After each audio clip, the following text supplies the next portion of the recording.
Y'all having fun yet? If you've learned anything so far, you guys know what's coming if you see me do this. Can I get a oh yeah? Oh yeah! Sweet. How many of you are so glad that you paid to come to this conference? How many of you are so excited that we're finally getting together in a room live together again after 3 years of not? Yeah? I'm excited about it. So I want to start, by the way, thank you, Carlton, for the great introduction. I appreciate it. That guy and I have eaten great food all over the world at this point, and I hope we continue to do that for decades to come, my friends. So thank you for all the great memories you've created for me, so which I'll share a couple of those today, actually. So, but I love how intros tell you everything that, like all the great stuff, you know, but they don't really have the time to give you all the history, all the challenges. You know, the bad decisions that people make, the fails, all those learning moments along the way. And I want to start by sharing a few lessons that I've learned over the years. You guys cool with that? You guys cool if I share some lessons to kick this thing off? Yes or yes? Yeah, all right, sweet. So I'm going to start with a story that I had with my good friend Calvin Lopez last year. And what's funny is Calvin and I are working a state fair together, and it is just pouring rain. I mean pouring rain. And we're outside, right? First time we've ever worked this booth. It's going really well, except on the rain days. And I remember Calvin and I literally standing in water that was like just below our knees, because apparently our booth was in the middle of a river, right? When it rained, at least.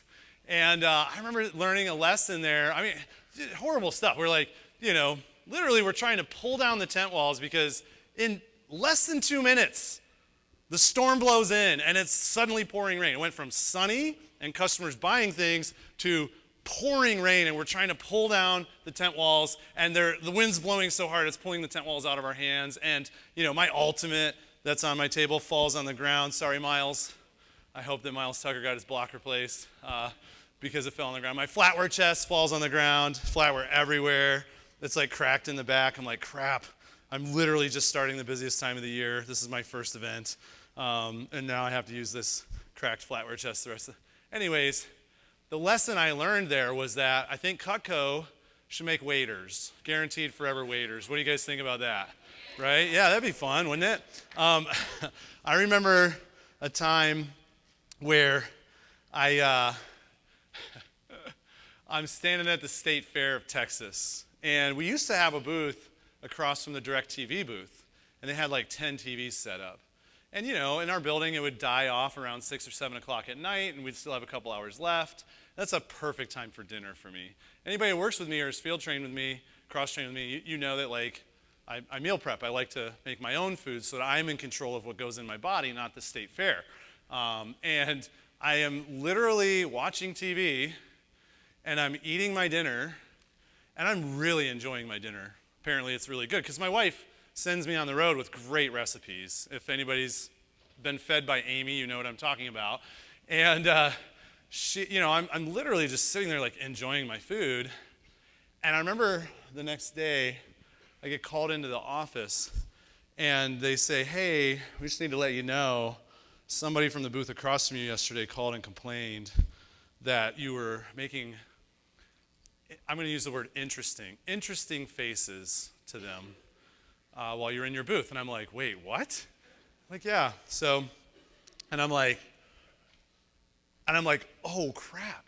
Like, I was really enjoying my food, and I'm using a Cutco spoon, and I'm probably just like, I don't, you know, like, this is delicious, you know, while I'm watching a TV. I didn't even realize there was somebody sitting in the booth below the TV, right? And I'm like, oh my God, are you kidding me? And I'm the coordinator of this event. And I'm like, no, that is not what happened. So long story short, the lesson I learned is don't make out with Cutco spoons. Seriously, it's not a good idea, okay?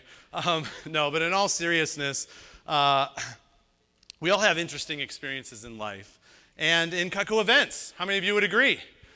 Yeah, and part of the power of us all being here together is being able to learn things from each other.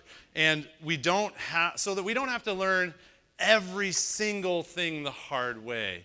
It's really the power of personal growth? How many of you have learned something already that you're like, this is going to change my business for 2023? Can raise your hand if you've learned something. Look at that. By the way, can we give a big round of applause to all of our speakers so far? And I want to take a minute and just give a special thank you to Alicia Ander and Brian Carter, the two people who really worked. I mean, Alicia did like 90% of the work, and then Brian and I were along for the ride, but they really did the work to curate the agenda that we've had so far. And I can tell you guys, the rest of the agenda is going to be just as great, if not better. So thank you, Alicia. Thank you, Brian. Let's give them a quick round of applause as well. So, all right. Now let's switch gears a bit. I need your help, okay? Let's do a super quick round, just some quick shares. We'll popcorn this out. I'm curious what you guys think is a characteristic, like one thing you think is a characteristic of high performers. So think about people you know. Maybe this is a sports team you were on. Maybe this is a manager that you've worked with. Maybe it's a Cutco rep that you've worked alongside of. Maybe you're the person, right? That's a high performer. But shout them out. What are the things you think are characteristics of high performers? Let's hear them. High emotional intelligence, systems, dedication, discipline, confidence, sleep, energy, reflection. There you go. By the way, write all those things down because that's your message on high performance. If you do those things, you're part of the way there already. If you want to know what it takes to be one of the world's highest performers, high performance usually includes things like having goals, consistent effort, focus, continued growth and skill development, working well with others, having great communication skills, planning, preparation, energy, facing your fears, having courage. I've done a lot of studying on high performance. I'm actually a certified high performance coach through the High Performance Institute. And science has actually shown that when they study high performers across all walks of life, there's 6 things that high performers have in common. They call them the 6 pillars of high performance. And if you want to write anything down, these are the things you want to write down. If you want to be a high performer at the highest level, there's some new people in this room that have some of these characteristics already. I've seen them in people like Georgia Newdorf, for example, and Coco Dolan, for example, and Kaiser Schwartz, for example. And I could keep the list going, but I'm not going to do that. But write these things down. Clarity, energy, productivity, influence, courage, and purpose.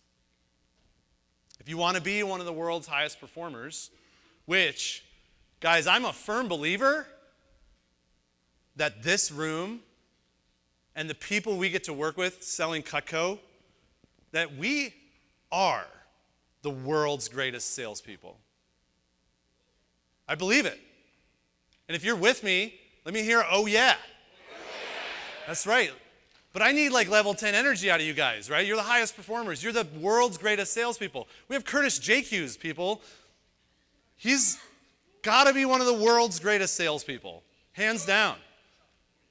If you guys believe that this room and that the people who sell Cutco are the world's greatest salespeople, let me hear you say, oh yeah, with level 10 energy. Oh yeah! Yeah, that's high performance right there.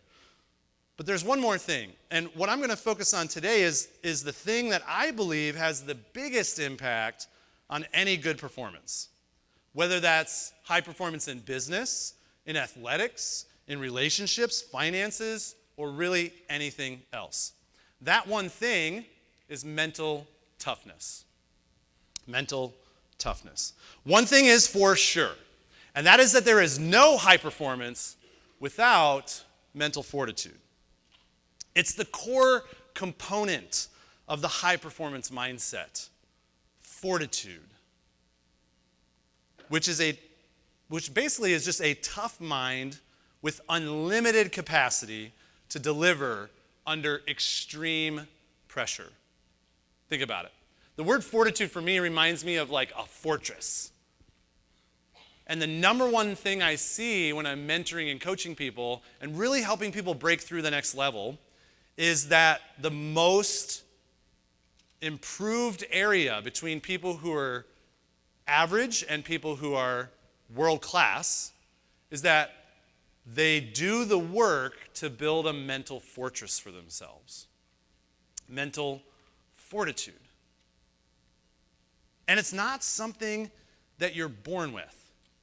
It's developed through rigorous and disciplined training over time.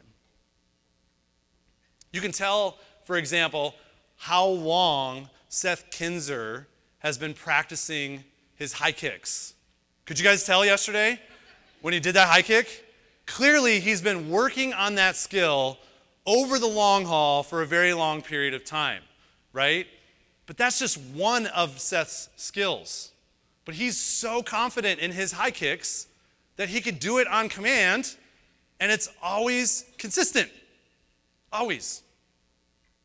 And I'm being funny right now, but that's not landing very well. That's okay. You can tell how long Brandon Brown has been thinking about chess. Yeah? Based on his message yesterday. You can tell that Kelly Kinzer has been working on her gift game. I mean, that PowerPoint was amazing. No, but in all seriousness, I get to work with these people on a regular basis, and it's crazy to think how strong Kelly is in her mindset, how strong Seth is in his mindset, how strong Brandon Brown is in his mindset, how strong Curtis is in his mindset, and any of the other speakers who've come up here. I mean, I look at Burt Wicks. I had the pleasure of getting to work with Burt Wicks and mentor him when he had long hair and was still in college. And then years later, when Burt had dug himself into a pretty deep financial hole and needed to get out of it, nothing major or bad or anything, but he just realized, like, this is the next level in my life. This is the next level in my business. I just want to get this thing cleared up so that I can move forward in a productive way. And mental toughness is almost always the root of everything. Registered psychotherapist Natcha Duke says, when we talk about mental strength, what we're actually talking about is emotional resiliency. Write that down. Emotional resiliency. What is that? That's the ability to cope with stress and challenges in a healthy way. So there's various terms for mental toughness. Mental toughness is one of them. Emotional mastery, mental strength, resiliency, mental fortitude. Personally, I love the word resilience. It's actually a term borrowed from engineering. Do we have any engineers in the house? Yeah, raise your hand if you're an engineering major. Okay, so you know. Resiliency, we've got a few. It refers to the ability to spring back into shape. But here's what's interesting. What resiliency requires for something to be able to spring back into shape is it requires both strength and flexibility. Strength and flexibility. If it's too strong but not flexible, it breaks. If it's too flexible but not strong enough, it doesn't pop back into shape. And so we have to ask ourselves, how resilient are we? Why would you need resilience, by the way? Being part of this awesome events program, why would you need some mental toughness? Let's talk about that. Raise your hand if you've ever dealt with any of these challenges while working an event. How about slow traffic? Anybody ever dealt with slow traffic? Okay, now keep your hands up because I want to see how many hands are up at the end of this list, okay? How about lots of traffic but no one stops to talk to you? You feel like you're invisible. Anybody ever had that happen? Yeah, I was working a volleyball tournament a couple weeks ago, and I'm like, why am I only talking to 6 people in 2 days when, like, there's thousands of people here? And I'm saying, cutting deals, you know, we got sharp knives for sharp wives to every single person that walks by. Ask Drew Manning. I was like gung-ho. I was trying to make this happen. How about an off crowd? Anybody ever had that happen where you're like, okay, I'm working, but man, this crowd is just weird. Guys, last weekend, on a Saturday, I had 8 single-piece orders. Yeah, it takes resilience to deal with that crap. How many of you had lots of turns? Keep your arms up. Yeah, it's going to be like a stretch, okay? It's a static stretch. How many of you have ever had lots of turns but no orders? Yeah, okay, you're getting shots, but they're not going in. Michael Jordan's worst day. Raise it higher. Actually, raise your other hand if you've experienced that, lots of turns, no orders, while the other person or people in the booth with you, they're like crushing it. Yeah, right? Yeah, we've all been there. How many of you have ever dealt with issues with your team or your colleagues? And like now you have to go to the booth and actually perform at the highest level. How many of you have had a lack of confidence in the quality of the event itself or in your own personal abilities? Yeah. How about a lack of skills because you're still on that learning curve and it's just not clicking quite yet, right? You're still working on that script, still working on that method. Anybody ever had that mean or rude customer? Oh yeah. Yep. Anybody had a few of those? Anybody had a whole show full? Yeah. Unprofessional promoters. Don't you love it when they're like, oh man, we're going to have tens of thousands of millions of people here because we did this billboard, and then no one shows up, and you're like, why didn't you do your job? The one thing you had to do other than sell me this booth was get people to come to this show, and you didn't even do that, right? How many of you have ever had, a coordinator or a manager or personal challenges that you've had to face while you're in the booth? Guys, and I don't say this for any reason other than to illustrate an experience, but like in 2021, I lost my little brother unexpectedly while I was on a region trip, flew home to say goodbye to him and FaceTime with my family who couldn't make it to say goodbye to him so that they could say goodbye too, and then immediately had to drive overnight to work the biggest home and garden show I work every year. And the thought crossed my mind, like, am I going to be in a state where I can work this event and actually do good? I called Brian Carter, my partner and co-coordinator in TGP, and I said, Brian, should I bring someone else in to work the event? And he said, if that's what you need to do, we will do whatever it takes to make that happen. He said, but what do you want to do? What is your heart telling you? And I said, I think I could do it, but what I don't want to do is I don't want to show up, be a bumbling mess, and drop the ball on the event because, it's our biggest home and garden show in the division every year. And he was like, I believe in you. And if you want to show up and you think you can do this, then you should show up and do it because there's nobody that could do it better than you. I was like, all right. And you know what I did? I showed up. I compartmentalized it. I gave myself the space and time I needed to feel what I needed to feel. There was a night where Brian and I stayed up till 5 in the morning, I think, on like a Saturday when we had to work on Sunday, just talking about it. And, kudos to him for being my brother in that moment. It's one of the most special moments I've had. And it taught me a lot about myself. And I had my best home and garden show ever up to that point. It's crazy how personal challenges can actually, what was that? I'll take it. Thank you. How many of you ever had that event where the cost is painful to your bank account? Raise your hand. Yeah, yep.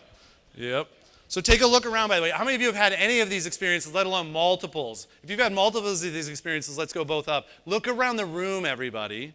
I think we're at 100% batting average except for maybe Curtis. Oh, Curtis has got his hand up. Awesome, I love it. You rock, dude. So the event program is awesome, but that doesn't mean it's a cakewalk. It will test you, guaranteed. Hands down. It'll test your skills, your ability to work well with teammates. It'll test your ability to follow promoters' rules, and it will test your mental fortitude. You might ask, what else will being mentally tough help me with? Well, that's a great question. And you're right, this is not just about sales. According to the university hospitals, the science of health, they say the stressful events in your life can cause things like digestive issues, inflammation, immune issues, loss of bone density, lack of sleep, anxiety.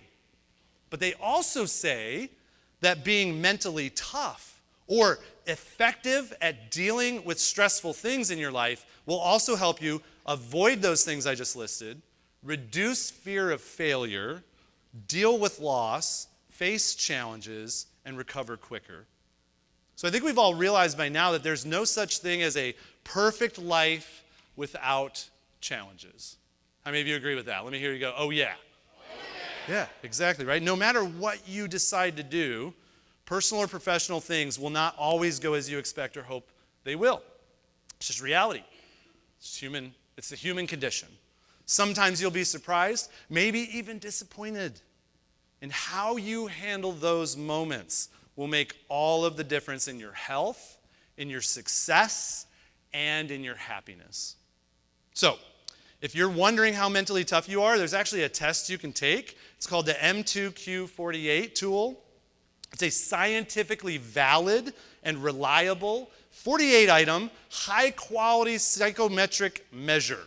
That was a freaking mouthful. I had to write it down and read it so I didn't mess it up. But it's based on the 4 C's framework, which measure key components of mental toughness. It's like maybe $60 to take it. But here's what the 4 C's of mental toughness are. And by the way, if you're a Tony Robbins fan or you've listened to any of his stuff, been to any of his events, he teaches the 4 C's as well. Number 1 is challenges. Challenges. Mental toughness when it comes to challenges is seeing challenges as good because you've developed an abundance mindset with a consistent gratitude or silver linings practice. It means that you're adaptable. By the way, I'm emphasizing the words that you may want to write down because I didn't have time to do PowerPoint. That was pretty and stuff. So this is the difference, guys, between resenting the people you're working with in their success and celebrating the people you're working with in their success. Abundance is the difference between embracing a strong ROR culture and avoiding it or deflecting it. I think back to a story or an experience I had in 2021. I worked 10 out of 11 days at the Oklahoma State Fair. 9 out of those 10 days, the first 1, 2, or 3 orders I had were for my teammates. And if you know me, I believe that every customer deserves a world-class experience, no matter who their rep may or may not be. And so, I always give my best. But by nature, in this experience, which was unique, I'd never had it before, so it was definitely unique and challenging, fascinating, was that the beginning of for 9 out of 10 days I worked, I was at $3,000 to $5,000 for the day before I sold a single order for myself. And if you want to talk about mental gymnastics, put yourself in the position where you've sold like $30,000 and none of it's for you, and your day's just starting. It's interesting. But what I learned in that was I learned that I had to look at that and go, this is just the universe testing me. They're testing my resolve. They're testing my resilience. They're asking me, the universe is saying, do you really want to hit your goal? Are you committed enough that you're willing to work and serve others at the highest level before you take care of yourself? And many of these conversations I was having with myself at like 11:30 in the morning where I'm like, man, oh wait, don't think that way. And then lo and behold, after 10 days, I had my best Oklahoma State Fair ever. I sold like $95,000 in that 10 days. Yeah. Don't cheer it too much. My goal is 100. I'm still chasing Seth and Bert on that one. So number 2, confidence. Confidence is a choice. What I love about confidence is you're able to change your limiting beliefs. Choose to change your limiting beliefs. And you're able to face your fears. You know you'll figure it out, which means that you're empowered and you're capable. Number 3, commitment. After last night's message, do we have any Burt Wicks fans in the house? Yeah, right? I'm curious, guys. Do you think he's committed? If you think Bert's committed, can I hear you go, hell yeah? That's right. You never give up.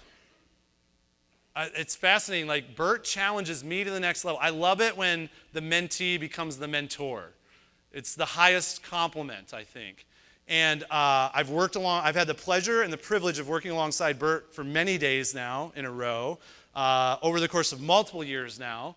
And there are moments where, like, my commitment, I realize, like, is my commitment the same as Bert's right now? And I have to have, like, a reality check with myself. Like, holy crap, I think Bert's more committed than I am right now. And he's in my territory. This is my event where I've been working for 20 years. And I love it because it causes me to have to step up, right? You never give up. You connect your why to consistent actions. You're reliable and not distracted. Control, number 4, control. This means that you take ownership over your destiny. Even if you don't control circumstances, you understand you control how you think about them. You can make them the reasons you fail or things you deal with on your way to success. You decide if they'll hurt you, hold you back, make you angry, or drive you to push harder, to be better, and find or create solutions. You are in charge. Any Chelsea Rodriguez fans in the house? A very brief story about Chelsea. She was going for $1 million last year. She only had a few days left before her schedule ended, her work schedule ended, and it started personal schedule for the holidays. And she had literally 2 back-to-back days. She's like, I don't know, 20 grand away, has 2 back-to-back days, and I'm probably getting the numbers wrong, so don't quote me on these, but 2 back-to-back days where she made like 10 to 12 hours of calls all day long on the phone, sold less than 2 grand each day, and was like, what the heck? And a lot of people in that moment, they go, and they start to let the thoughts creep in. Their mental fortitude, their fortress is like crumbling, and they go, maybe I'm not going to hit it. What if I don't? And they get all stuck up in the, like, what if negative. But Chelsea grabbed a hold of that, and she said, no, I control this. All I need to do is show up, put in the hours, do the work, and it will work out. And the next day, she sold like $15,000, hit $1 million for the year, and it was, she had a choice in that moment. She took control of her circumstances. She said, this is just the challenge that I have to go through to earn the privilege of having this experience. And good for her. Let's give Chelsea a round of applause for her first $1 million year. By the way, other than the great Deanna Scortino, Chelsea's the only female in the business to ever sell over $1 million in the year. That's incredible. Yeah. When I think about control, it's it's the difference between the victim mentality and the owner mentality. Mental strength begins with taking note of what passes through your mind, then making the effort to focus on or ignore it. Use it or throw it out. Let it empower you or let it disempower you. To identify with or realize it has nothing to do with you at all. It's the choice to be affected by it or to just let it pass right on by. If you'd like to improve your mental toughness, there are techniques you can use to do so. Instead of taking time to cover them here, I'm actually going to give you guys a really cool handout. Amy created it. She made it look really pretty. It's pretty awesome. Just know that going through hard things is one of the best ways to do it. The best way to handle an obstacle is not to turn away from it and avoid it, but instead to work through it. I love the analogy of professional surfers. When they see the biggest wave of their life, they don't turn away from it and go back to the beach until smaller waves come in. What do? They tackle that wave. They push through it. And they mount it. And they win over it, despite its size and despite its power. It's like that quote by J.W. Marriott. Good timber does not grow with ease. The stronger the wind, the stronger the trees. So with the time I have left, everybody, I'd like to share what I've learned over my many years of dealing with the challenges of Cutco events and some ideas of what you can do in those moments to increase your likelihood of success. So here are things that have helped me be successful at events. Number 1, continued intentional growth. You've heard this over and over and over again throughout this conference so far, but you have to develop the sales and the communication skills to make the most of every interaction, not just the easy interactions. Number 2, have fun with colleagues and customers. Have fun, guys. I don't know if you guys know this, but we sell knives for a living. We sell kitchen stuff. We sell pots and pans, forks and spoons, vegetable peelers, ice cream scoops, can openers, big spoons, little spoons, medium spoons, and everything in between. And wood blocks, by the way. Oh, and some plastic boards. Stop taking your job so seriously. Okay, have some freaking fun with your customers. Playfulness, happiness, humor. They are all magnetic to others, and they help you deal with stress. Number 3, ask for help when you need it. No matter who you are, no matter how great you've become, ask for help when you need it.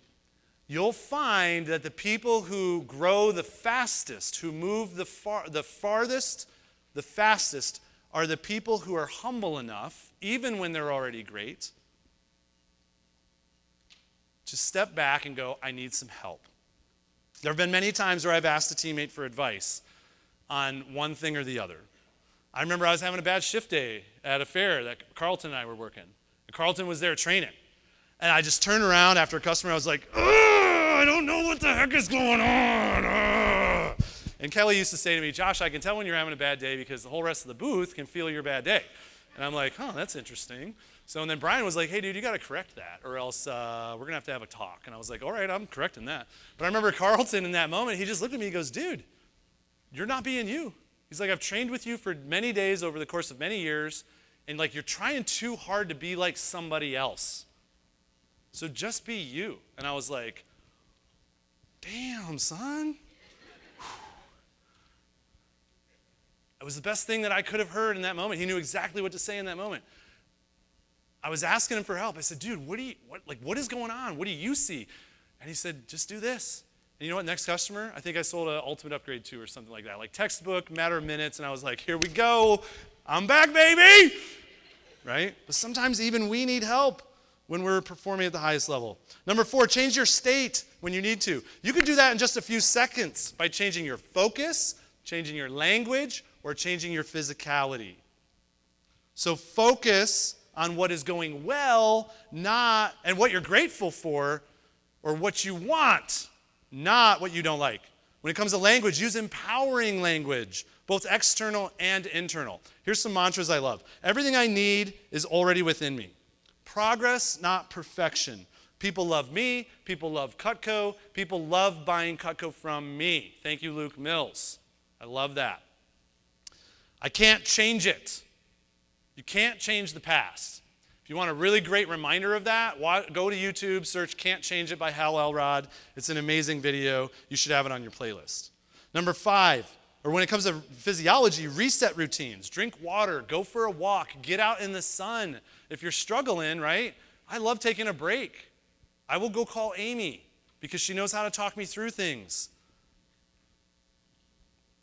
Number 5, be present. What already happened doesn't matter. What will happen doesn't matter. What you're doing right now matters. Be where your feet are and give each prospect your full attention. Number 6, productivity. Make the most of every interaction and of your time in the booth. Use your time wisely, especially when it's slow. So there's a reason I bring my backpack and my laptop with me to every single event. It's very rare that it gets pulled out, but when it's pouring rain and there's nobody there, it's great because I can open up my laptop and I can send text messages, make phone calls. I've had many days where I'm at the booth and literally no one is at the booth except for vendors, and I've already done my rounds with them. And so now I'm selling $5 or $10 at the booth over the phone because I can knock that stuff off the list and it feels productive and I'm able to still get stuff done so I don't feel like I'm wasting time. But remember, be where your feet are. Don't do that when there's people in the building. Don't do that when it's a busy day because you're spending money to be there, so be there. So whether you're at the booth or anywhere else in your life, when you feel yourself experiencing a challenge, things you can do in 30 to 60 seconds to have a more positive effect, take action physically. Use your muscles. Use your breath. Breathe deeply. Number 2. And repeat something or focus on something that helps you, helps relax you. Big, deep breath. Number 3, make yourself feel good. Whatever that is for you. Turn on music. Call someone you love. Write down 10 things you're grateful for. Go connect with a customer. Go pee. Whatever you got to do, just do it. Also, win your morning and win your day. Focus on filling your cup first every day. And when your cup is always overflowing, like so many of you in this room, it's much easier to pour into others. Remember that. And I'll leave you guys with this. Research shows that if you do those types of things for 10 minutes a day, just 10 minutes a day, you'll improve your health and your productivity. So do them daily and anytime you need to. According to the American Psychology Association, studies have shown that another primary factor of resilience is having supportive relationships that are caring, that are loving, and offer encouragement and reassurance. So I want to end by saying thank you. Thank you to all of you for being part of this community. This is a community, if you haven't noticed, that is a group of people who are supportive, who are caring, encouraging, and reassuring to others, myself included. Part of why I've done so well in my Cutco career is because I have wonderful colleagues I get to learn from, have fun with, bounce ideas off of, and am able to give back to. So being part of this awesome community is helpful to my own resilience, and I hope you all have been fortunate enough to experience the same thing, and if you haven't, now you have the information you need to be able to start doing that. Now, let's go out there and let's pave the way to $60 million in event sales, everybody. Thank you.